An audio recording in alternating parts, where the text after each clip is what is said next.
Alright, so in this video I'm going to show you how I flange map drawings using Bluebeam. Like I said in previous videos, if you're doing this on pen and paper, it is time to upgrade.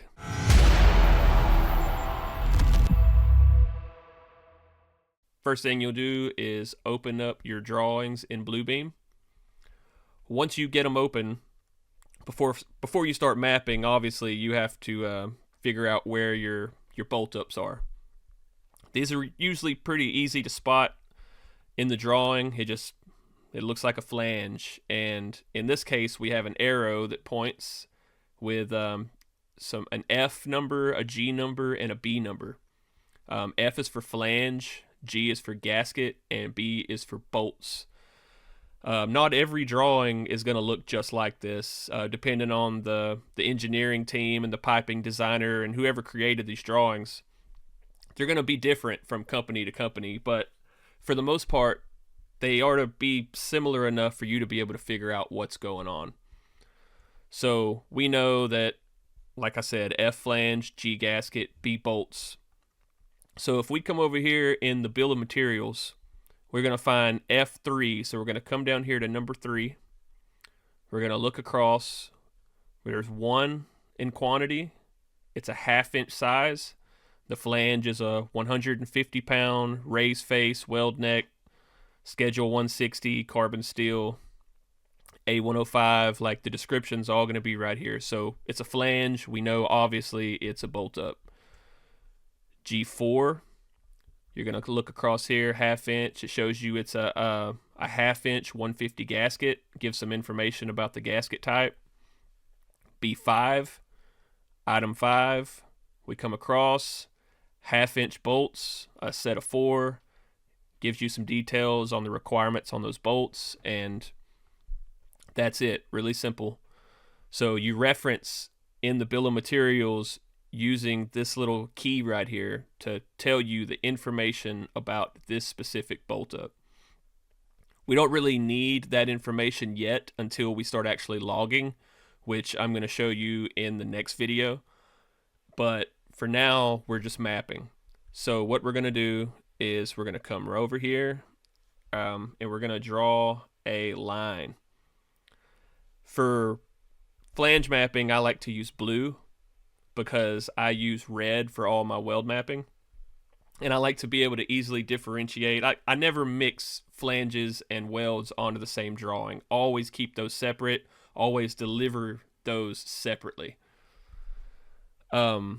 Everything I use for weld mapping, red and circular, but flange mapping is blue and square. So what we're going to do is we're going to select our line tool. We're going to go up here to the corner where it says line color in red, and we're going to go ahead and change that to blue.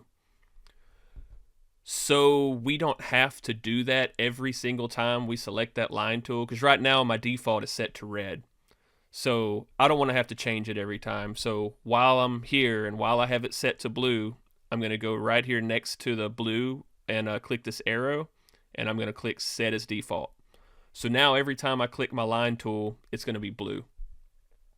If I go back to weld mapping later on, I'll just do that again, but I'll change it to red, and then I'll just set my red to default, just so it changes. So let's go ahead and draw a line from this flange out here, out of the way. And then I'm going to select this tool right here, the one with the square around it. And we're going to place it right here. So now that flange is mapped as number 1.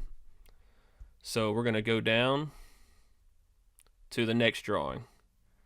It's basically the same drawing for the most part. So we're going to do that again. We're going to select our line tool. We're going to drag it from that flange. So now you'll see that number 1 has now turned to a number 2. That's because these tools are sequenced. And I mentioned it also in the weld map video, that I go into the settings and I sequence my numbers. That way they change on their own. They help you keep count of everything. You don't have to, once you get so far into the drawings, if you lose count of which number you're supposed to be on, it keeps you from having to scroll back up through your drawings and figure that out. And it's just way quicker too, because mean, the whole point of this is efficiency. And if you're not sequenced, then every single time you place a number, you're going to have to double click it, change that number. And you have to do that for every single one if you're not sequenced. The markups that really need to be sequenced in this tool set are already set. You can use this exact same tool set I have. The numbers that come sequenced and everything.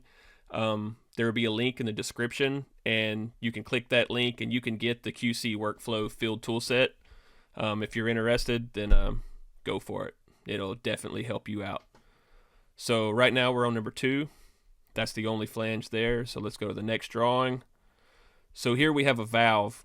It looks a little different. The flange isn't exactly there, but you'll see where there's a note that this connects to an E and a number. In most cases, that E is going to stand for exchanger, or it could be V for vessel, or C for column, or probably some type of equipment. But you'll still see where it has G1 and B2, so we know it gets a gasket and bolts. So this is going to be a documented bolt up. So let's go ahead and draw our line, and we're going to click our 3, and we're going to place it, and we're mapped. Next drawing, same thing. Draw our line. Number 4. Next drawing, same thing. Number 5. So you can see how quick and easy this is versus if you were trying to do this on paper. It's no comparison. Okay, so here you'll notice there's a flange up here, but it's a continuation, continued on, and there would be a drawing here. It has F3 for flange, but there's no bolts and gaskets. So more than likely, those bolts and gaskets are going to be shown on this continuation drawing. So unless it shows bolts and gaskets, I don't map it. Because also you don't want to accidentally map this spot, and then once you get onto that continuation, map it again, and then you're going to have 2 separate numbers for the same bolt up. And you're just adding a bolt up that doesn't exist, pretty much. So you just want to be careful and watch out for that. We're just going to move on. This drawing has no bolt ups. You see no flanges, no key that shows you flanges. Also up here in the bill of materials, you'll see there's only pipe, fittings, and pipe supports. There is no bolt ups. So we get to here. This is the same situation as the other drawing. You see 2 flanges here on 2 different continuation drawings, but there is no bolts and there's no gaskets. So let's just move on. Okay, so here we go. Here's the continuation drawing. It shows our flanges, our gaskets, and our bolts on both of these connections. So we're going to draw our line. And we're at number 7 and number 8. So if you'll notice in this bolt up, it has this other object here, and it has a number 2 pointed to it. So if you go up here to your BOM, and you'll see 2, and you'll see that this is a spec blind. So this bolt up specifically calls for a spec blind. So make sure you pay attention to the little details like that, because if you're walking this down in the field and you get to this bolt up and it doesn't have the spec blind that it's supposed to have in it, then you know that that's a red flag, and to flag it, and to to have that problem corrected. Let's see. Here's another drawing. Let's do just a couple more.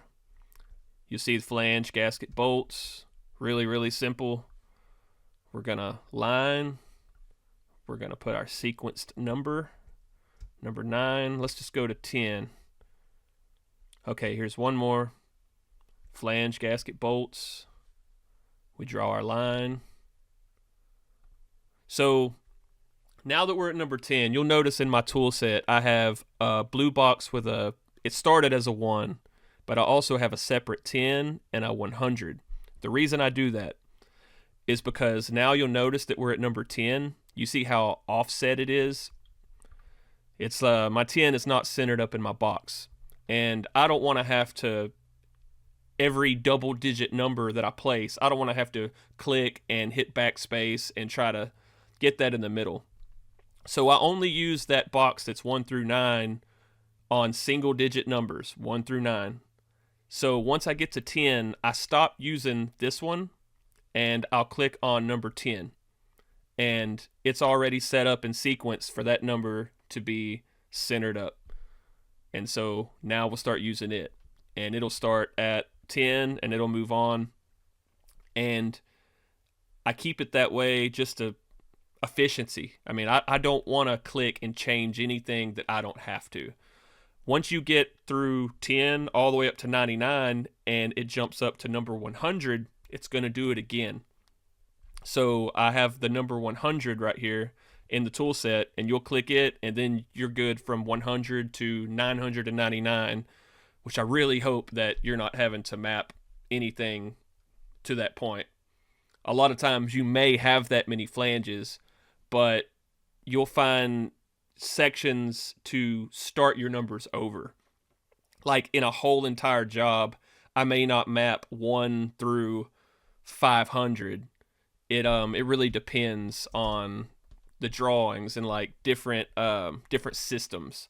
Like if I'm mapping instrument air, I'm gonna do 1 through say 30 or whatever for my instrument air lines. But once my instrument air drawings stop and it moves on to something new like nitrogen drawings, I'll start over with 1. And I do it that way to keep my numbers from getting so high. And this will also be referenced on the log. In the next video, I'll show you how I log these numbers and how I log all this bolt-up documentation.